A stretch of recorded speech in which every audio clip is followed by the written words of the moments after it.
Good evening.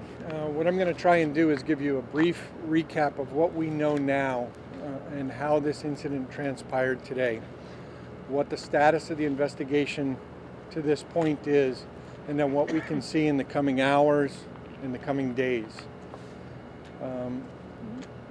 This afternoon, the two investigators from the Santa Cruz Police Department went to an address on Branciforte Drive behind us in a follow-up investigation.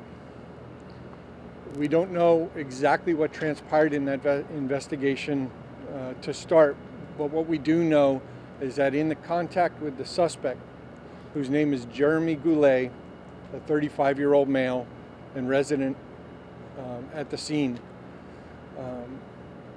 an altercation ensued between the detectives and Mr. Goulet. Both detectives were killed at that scene. A call for assistance went out in numerous ways. I believe both from the officers and from neighbors who heard gunfire. Goulet was not on the scene when our initial officers from Santa Cruz Police Department and from the Sheriff's Office arrived. Our officers set up a perimeter, tried to administer life-saving efforts, and then called for further backup. As all of our organizations arrived on scene, we put together a multi-agency team to secure the area and to attempt to find the suspect.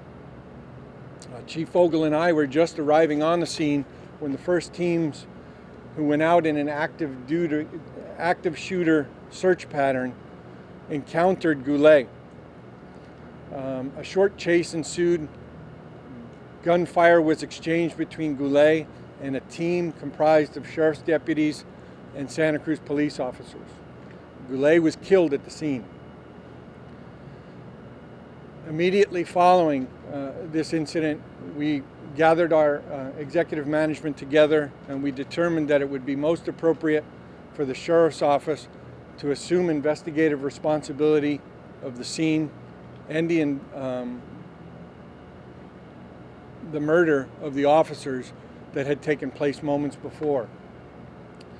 This in no way should be a reflection on the Santa Cruz Police Department and their ability to investigate, and our offer was simply to give the opportunity for the Santa Cruz Police Department to work together, as the chief mentions, as a family, come together and advise their loved ones, their co-workers, what had happened to the sergeant and to the detective. My office immediately started a house-to-house search and locked down the neighborhood. The Santa Cruz police officers that were on scene refused to leave their posts and maintained a perimeter, and I believe that's what kept the suspect inside this neighborhood and allowed us to neutralize him. Once the suspect was taken down, it was our responsibility to keep the community secure and to make sure that there were no other threats to those in the neighborhood. I recognize that 3 schools had to be locked down and that an entire neighborhood has been displaced from their homes. We sincerely regret that inconvenience to both the students, the parents of loved ones that were at school, and the community that was displaced during this time. And we thank you for your understanding in doing what you did to allow us to carry on our investigation.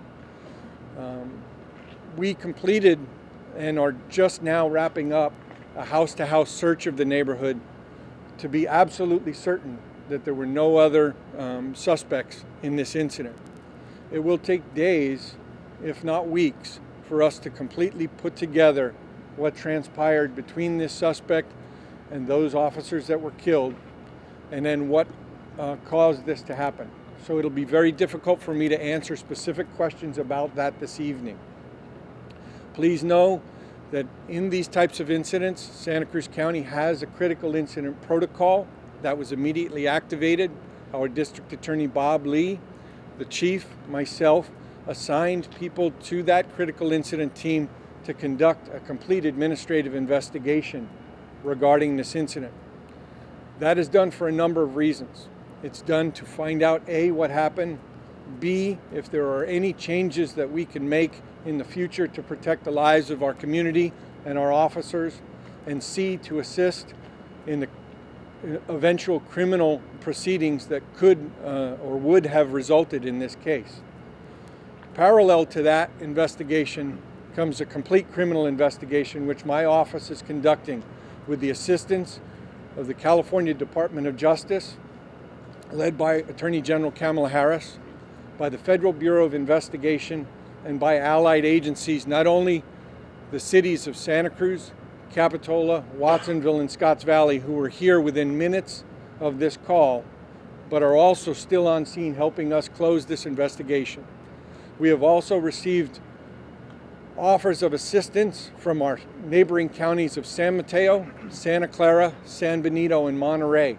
All the law enforcement agencies in there, many of them just drove here and came on scene to assist us. I want to thank all of those agencies for their participation and for their calls and condolences to my office and to Chief Vogel for his lost officers. At this time, I'll take very few questions about the incident. Again, please respect the fact that I may not be able to give you specific details about what's occurred.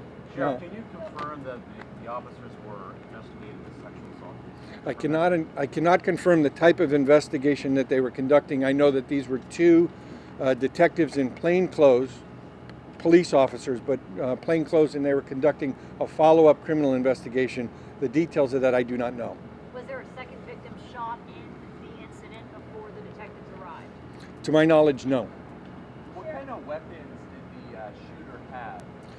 We don't know what types of weapons other than firearms. We're still in the process of recovering. Remember, the officers came to this incident armed, and the suspect was armed when he was Multiple firearms? encountered. I do not know the number of firearms.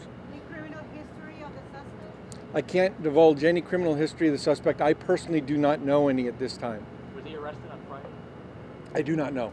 Were the two officers shot at the initial house where the call came in and then Goulet was the shooter? I do not have any specific information that succinctly proves that Goulet was the shooter, but yes, both officers were killed at the scene, his home. Why do you believe Goulet is the suspect then? Our officers encountered Goulet as they did the search of the area. He engaged them in gunfire, and then he was subsequently killed. Did the shooting occur actually inside the home or on the doorstep of the home? The officers were found deceased outside of the home. Is he the only one who lives there? No. Do we know if the officers originally fired any shots when they showed up to the home? The question was, do we know if the officers fired shots? And the answer is that is part of our investigation. That's why we're conducting an investigation to determine that. And I can't say with any specificity if that's true. Were they wearing yellow suspects? I'm sorry? Were they wearing gold suspects? I can't give you that information. One more question. Is the public out of harm's way? It is our belief that the public is out of harm's way. Again, as I mentioned, we ask the community to be patient as we try and restore order and allow people to return to their homes. This investigation is going to go on throughout the evening and probably well into the day tomorrow. There are multiple crime scenes that we're having to process. It is our responsibility to process these crime scenes in the slowest and most diligent manner. And we intend to do so. Again, I thank you very much for your patience here. I thank you very much for coming out this evening and spending time in the cold to hear from us. It is our intent to have another press release or a scheduled time for another press release sometime tomorrow. We hope to get that information out to you through our press information officers mid-morning. Thank you very much for coming. I'm April Scown, the press information officer for the Sheriff's Office. Feel free to call me or email me. I will make sure that I get back to you in a